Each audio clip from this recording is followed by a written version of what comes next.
A lot of the classes that School of Freshwater Science offers is fieldwork-based classes, so you get to go out on the research vessel, the Niske. With all the field work and lab work I've done, what I found out is that I like to actually take what I've learned from each experience and then to share it with other people. It's multidisciplinary, and so I've got to learn about many different water sampling techniques. I just love having a broad perspective.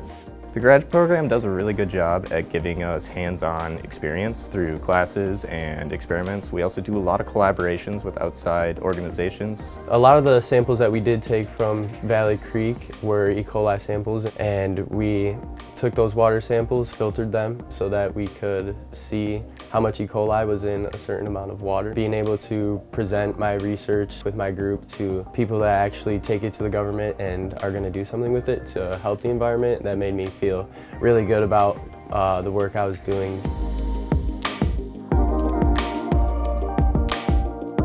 Faculty and staff at the School of Freshwater Sciences are fantastic.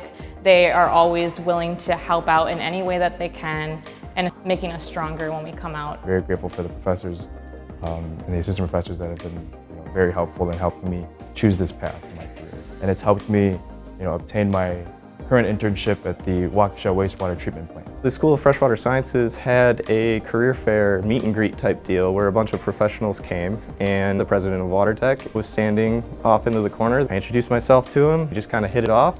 I'm going to accept a position with WaterTech of America as a field engineer upon graduation. I plan on continuing the Accelerated Master's program.